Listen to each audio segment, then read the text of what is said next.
In today's tutorial, let's do the pinpoint crochet blanket, another free pattern by yarnspirations.com. Welcome back to the Crochet Crowd as well as yarnspirations.com. I'm your host Mikey. Today we're going to work on the pinpoint crochet blanket just like you see here. These are granny squares that are attached together with a hint of color right in the interior with the circle center, and then it squares out near the outside.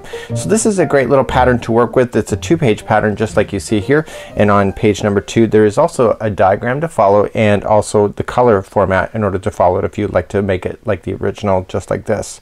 So what we're going to be doing in today's tutorial is I'll show you how to make the square. I'll show you how to join the squares together with a nice seamless join, and then I'll show you how to do the outside with the reverse single crochet so that you can finish your entire project.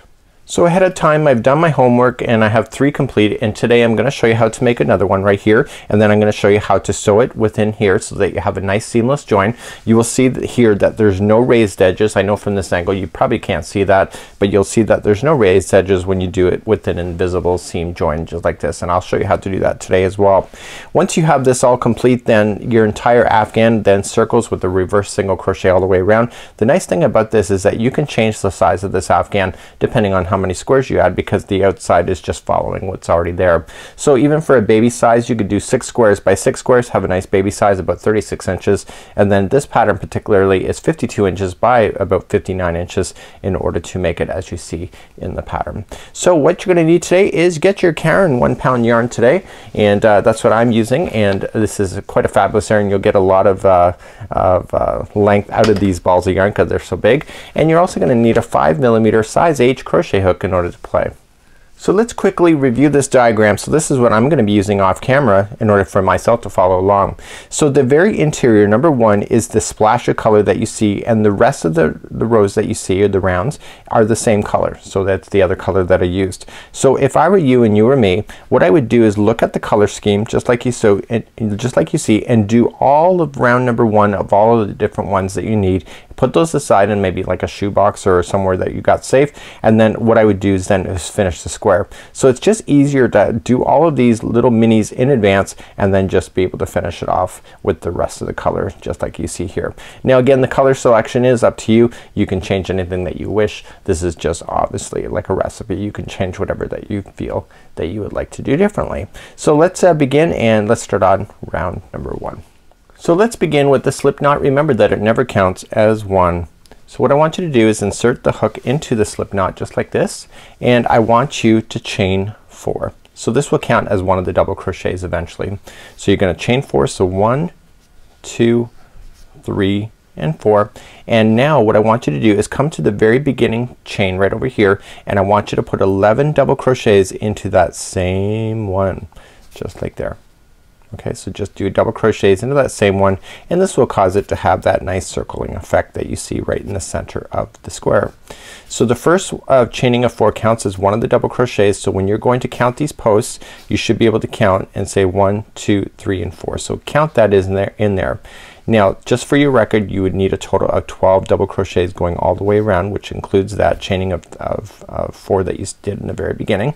And if you don't have that at the end of this round, your next rounds will never work. So make sure that you are just double counting before moving on, and then doing the rest of your pinpoints. Again, I would do these pinpoints in advance just like you see here, and so that you have those all ready for you when you're ready to go to the next round. It's just something is like an assembly line. It's easier if you're just concentrating on one section. So let's just count. So I got 1, 2, 3, 4, 5, 6, 7, 8, 9, 10, 11, and 12. That's just a fluke. I never counted as I went.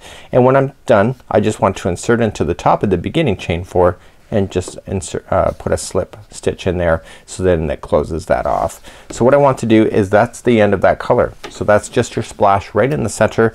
Just trim the yarn and just pull that yarn through the loop like so, and then just weave it in a few of the extra stitches that you see, and then the next round we'll get that trapped into position full time, and then you won't have to worry about that going forward.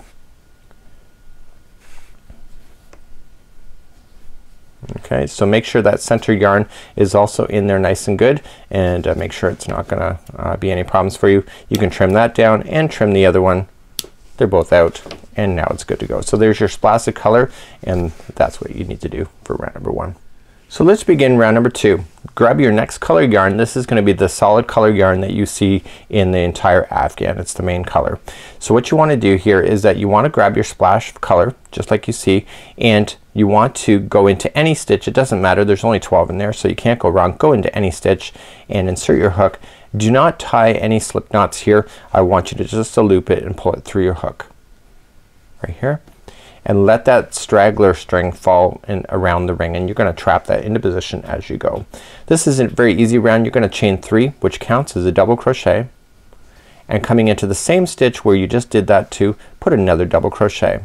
So what you're gonna do for the entire duration of this round, and it can keep this straggler right down on top so you can trap it, is that every stitch will get 2 double crochets. Nice and simple. No extra brain power used. So make sure that every stitch around. So you're gonna have 12 groups of 2 stitches into the entire round by the time you're done. So make sure you have that count before moving forward. So you got this, here's one group of 1, 2 and 3, and you will have 12 of those going all the way around. Please do that. I'll see you at the end of this round. So I'm coming all the way back around. I do have my 12 groups of 2. Okay, there will be 24 double crochets if you want to count it that way.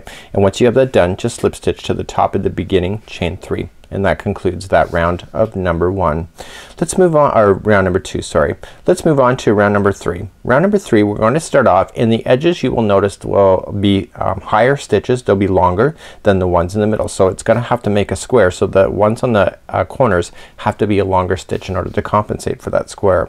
So to begin, we're gonna chain 4, which counts as a treble crochet. So chain 4, and into the same stitch I want you to treble. So just wrap the hook twice and into the exact same stitch and just follow it through. Okay, so to treble again is wrap the hook twice into the same stitch, pull through, so you have 4 loops on the hook, pull through 2, 2 and 2. So you will have a total, this chaining of 4 that you started with counts as the first treble, so you have a total of 3. Now you're gonna chain 1. So the nice thing about this particular pattern is that you're going to skip 2 stitches here, 1 and 2, go to the 3rd, and this will be the middle section of a flat section of a square. So this one will be 3 double crochets. So 1, 2 and 3. See? So this one here was a treble because it's a corner. This here is a flat because it's the middle section. Then you're gonna chain 1, and now you skip 2, 1 and 2, and do another corner. So the corners will always be 3 trebles into the same one. So let's do that. So 1, and make sure you wrap that hook twice in order to get those trebles. Just there, and now there's 3 in there. And now on the corner you will always from this point forward chain 3. So 1, 2, 3. So whenever there's a corner, always chain 3. Coming into the exact same stitch where you just were, treble 3 more times. Okay, so that forms your 90-degree turn on the corners. Just like there. So now chain 1, skip 2, so 1 and 2, go to the 3rd, and 3 double crochets. So this is a middle section of your square. So 1, 2 and 3, chain 1, and now you're ready for another corner again. So skip 2, 1 and 2, the 3rd one over, you're gonna put 3 trebles in there. It's the same thing as you did before.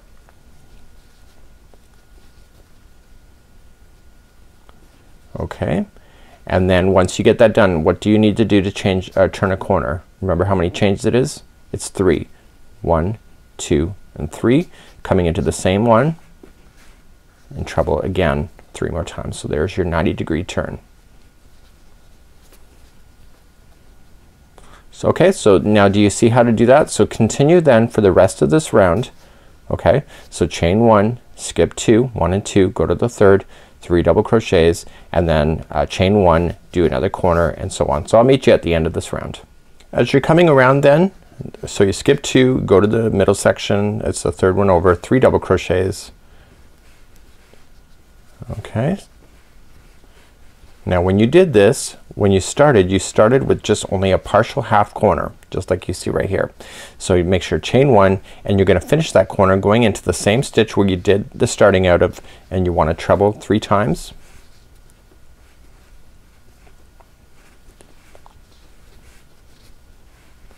just like that. So that completes that first corner. So in this particular pattern, that's how these corners are done. So you do the first part right in the very beginning, and then the second part is at the very end. So then remember, chain 3 is how you finish your corners for doing the spacing. Okay, so we'll do that, and then join it to the top of the beginning chain 4, and that completes off that round, which is round number 3. So now it's gonna get easier from this point. It's gonna be like a regular granny square going forward. Now rounds 4 and 5, the final 2 rounds, are identical to each other. They're just the difference is that the squares will be bigger. So watch how it's done, and you're gonna chain 3, and in the corner now we're no longer worrying about trebles. It was only that one round that we worry about, and we're gonna put 2 double crochets into that same chain 3 space. So there's half a corner, and we're gonna move forward. So chain 1 and go to the next space here, just jump right over these and double crochet 3 times. And then how many are you gonna chain then to move forward? If you said 1, you're right. So chain 1, go to the next space, 3 double crochets. So the only difference between this round and the next round is that there's gonna be more spaces in between the corners. So that's the granny square growing equally on all sides. Chain 1, and now here's your corner. So the corners here are gonna be 3 double crochet followed by how many chains? Do you remember? It was 3. So 1, 2, 3 to turn the corner, and coming back in. So 3 double crochet in, chain 1, and then coming into the next space here is 3 double crochet. So please do that same thing going all the way around for round number 4, and I'll see at the end of this round get you started round 5, and then that's it for the sizes of granny squares that's required for this pattern.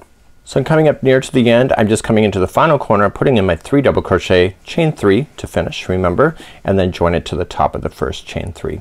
That concludes off round number 4. So round number 5, we just start exactly where we are and chain up 3, counts as a double crochet, and then 2 more double crochet into that same space. So as I mentioned before, is that the only difference between 4 and 5 is that there's more spaces in between the corners. So you see that there's 3 this time, last time there was only 2. So that's really not a big deal, right? So chain 1 and then jump to the first space and 3 double crochet as you move forward into this pattern. Okay, then chain 1, move to the next space, 3 double crochet. So it's like a typical granny at this point, really quite easy to do. Chain 1 and then the next corner or next space, sorry, and then the next one after this is the corner. So remember how many do you do in a corner? So chain 1 first before the corner, and then here's the corner. So 3 double crochet to begin, followed by how many chains? Do you remember? It's 3. So chain 3, 1, 2, 3, and then 3 double crochet in. So just remember it's kind of like a 3, 3, 3. It's a triple 3.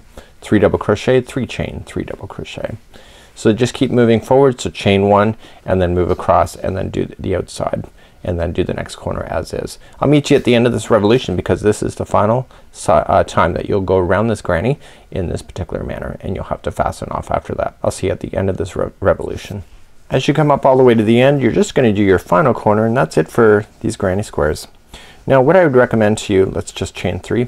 So what I'd recommend to you is that you get a darning needle and just seal off the final strand, and instead of worrying about it at the very end of your project, it's one less tail to deal with. So I just slip stitch to the beginning of the top of chain 3.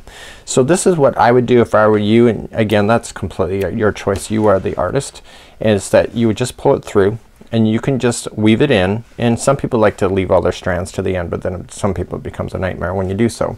So what I would do is that this is the good side that you've been looking at as you've been going around. The other side looks different, okay? So this is the bad side, this is the wrong side. So what I would do if I were you or me, I would put this in through a darning needle now, okay, so that you have all your squares done and they're all perfectly prepared for when you're ready to go assemble at the end. Turn it around, okay, and go from the back end and just go across. So only go, sorry, just go across on the back side. So don't let that needle hit the front side of the project. If you see it on the front side, you know you're too deep.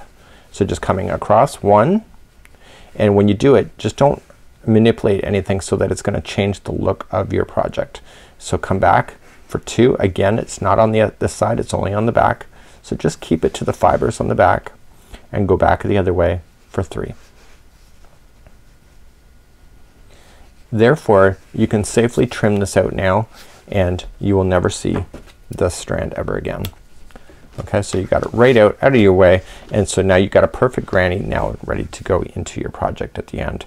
So let's talk about the assembly next, and let's go through that. So here's the diagram back once again. So we have our assembly diagram, and you can see the colors of the dots are the splashes that are inside the centers, just like you see here. What I'd recommend is getting all your squares done, so you'll have like a whole stack of cards or a stack of grannies just like this, and you'll lay them down on a table. That's what I would do. Have them laid down so that the good side or the right side is facing up towards you, so then it's easier to look at and being able to move things around. If you want to be more strategic in the sense of being more random, you can do so. That's completely up to you. So what I'd recommend is that you sew the squares as a massive string all the way across. So just sew a seam all the way going upward. It doesn't matter which direction you go in, but put these together. Then move to the next section and then put these together, and then keep doing that all the way across. So what's gonna happen is when you're done this, all of the seams in the vertical direction that you see will all be attached, and then what you want to do then is come back and then seam out completely across. This is a lot quicker to do than it is to join as you go for each one in order to worry about it. So if you go in a massive strand like that, it's just a lot easier. So I leave that to you to make that choice. So how do we want to attach it? Let's talk about the instructions for doing that. So here's my sample, and I've got a smaller sample. So let's just say that I did all of that you saw in the diagram. I would have put a seam line all the way up the project, okay, and I would have done that on this side and continued to go on, and then when I got all those verticals done, I would have came across and did all these. But because I'm doing a smaller sample, I just put these together right where you see. So you can't really see it from your angle, but there's no raised edges here. It's completely flat here because of the way that I did it. It's called an invisible seam in the sense that it's very strategic on where you're sewing. So what I want to do is that I want to put these together. It's a complete square, so it doesn't matter which way that I have. The only thing you got to watch for is that you don't accidentally turn it upside down, because it is visually different on the other side than it is on this side. So what I want to do is that I want to start off on an edge, and I want to concentrate, and I want to show you exactly where you should be going in this. Let me zoom in next. So here's the zoomed in look. So every stitch you noticed should have two strands just like you see. If you attach to both strands here, you end up with a big seam line that's going to be standing out like a window pane when you're going to join these. So you want to watch for that. So what you want to pay attention to is look at the two strings and think about how they're going to go together. For this one, you want to get the one that's on the back side. Okay, so the one that's furthest away, and on this one you want to go on the back side of here. So what you want to do is you want to attach the two strands here. Okay, just only the two, just like you see here. So when you're going to sew, you only want to use those all the way down. So if you use the two main strands, let me just show you that. So if you use this strand and this, okay, so it's like a complete stitch. When you go to do it, that will bunch up and make it look like it's standing off like a window pane. If you like that look, go for it. That's completely your creativity. But if you go into where I'm suggesting is that you'll end up with a nice flat line. So let's show you how to attach the yarn, and let's begin from that point. So grab a yarn strand that's going to be long enough to go all the way in the vertical or all the way in the horizontal. And what I want you to do is slip knot on the other side, but do not close it. Put the other side into your darning needle like this. So you'll notice that, remember, you had 3 chains in the corner on both sides. So again, remember what I just talked about. I only want to go into the middle one of the 3. So just in the middle. I don't want to go into 2 strands. I only want to go into the one that you see there. Okay, and on this side here I want to go into the middle one again, and only on the one that's on the back side. Okay, and I want to go straight across, and when I get close enough I want to insert that slip knot in around into the needle, and what that's going to do, it's going to lock it. Okay, so now you just got a lock. So every stitch matches each other because each one of the squares are the same. So now that you're in the middle one of the 3, you have one more chain to do, and it's gonna make sense once you see it. So you go into the back one of this one, and on this one, see, you go in the back one of that one too. See, just 2 strands. Now what I want you to do before you do this, lay this straggler down on top, and that will get stuck into position so that it's completely inside of the stitch, so you never see it. And you only have to do that whenever you're starting a new strand. So again, On this side here we're now into the one double crochet. So again into the back one of that one and right directly across. The stitches all match each other. Just a matter of getting it started, and again keeping that straggler down on top. And you keep moving like that all the way down. So they're just all matching each other like a puzzle. Once you get enough of this straggler into position, you can just safely cut it out and continue. So all the double crochets will match each other all the way across, and when you have chain spaces, so I'm gonna get rid of this now. It's pretty much in there. So whenever you have a chain space, you are going to then just go into the chain space in order to make it work. Okay, so just continuing along. So I'm still in double crochets at this moment. Okay, the next one, see it's a chain space, so going into that chain and going into this chain on this side, you can get it to match. Sorry about that. So that's all you have to do for joining. Okay, it's called an invisible seam, and what this is gonna do, and you'll see it happening right before your eyes, it's gonna lay it nice and flat as you go and attach it together. So what I want you to do is continue along. I'll show you how to turn a corner just in case you're deciding to do it my same way, and then I'll carry on from that point. So when you're coming near a corner, remember you have your chain 3 spaces. They're all chain 3s in a corner like this. You just want to continue to match just like you see. So because there's 3 chains, this chain over here and here will all match each other as you go all the way across. So I'm in the 3rd chain, so I go across and I match it over. So I'm matching over on a diagonal just like you see here. And if you feel more confident, you can actually go in the diagonal and the other way too, just to make sure that you get it. So you can go back to this one over here that I was working on and just go diagonally across, and that does a nice closed finish right in the middle section right here. So you can turn your work and then just continue to work down the seam, again just concentrating on the strands that you're supposed to be. So what I'm gonna do is I'll leave this for you, and then I'll see at the end of this this section here, I'll show you how to just finish it off, and then we're gonna just cover the border really quick because the border is just once around just to finalize everything off. So when you get all the way to the edge and you got nowhere to go, remember that there was 3 chains in each one here. You want to finish on the middle chain of the 3. So the second one in, and again just finishing it off just like this. So what I would do is just tie it. So just going in and tying it, and to hide this end, all I just want to do is glide the hook in, or sorry, glide the needle in, and just kind of coming up underneath, going 1. Now see how I just pulled that too tight, so just kind of pull it back out. Once you can't do that after the second time, so you got to do it the first time if you pull it too tight. So going in 2, again just be snug but not over pulling on it, and then going back in 3rd time, and then you can completely cut that right out and never have to worry about that falling out of your project. Okay, so you can cut that out, and now that's it. So that's would be how you attach your squares together if you were gonna do that. And now let's talk about the border next. So once your Afghan is complete, there obviously will be more squares in this. You have to go once around all with a reverse single crochet. It's also called a crab stitch. So in the corners what you're gonna have is 3 crab stitches, or 3 reversed single crochets, and then each one of these double crochets will have 1, and then each space will also have 1, just like you see here. So let's attach and let's begin to work on this. So let's just attach it with a slip knot, and we'll just do a fasten on. So go right into a corner like this and pull it around, and then just grab that same yarn and pull through. Okay, so therefore everything is attached. So let's begin to do the crab stitch next. So reverse single crochet is exactly what was promised. Usually we always move forward. We usually go in this direction. This time we're gonna go in the reverse. That's why it's called the reverse double crochet, or reverse single crochet.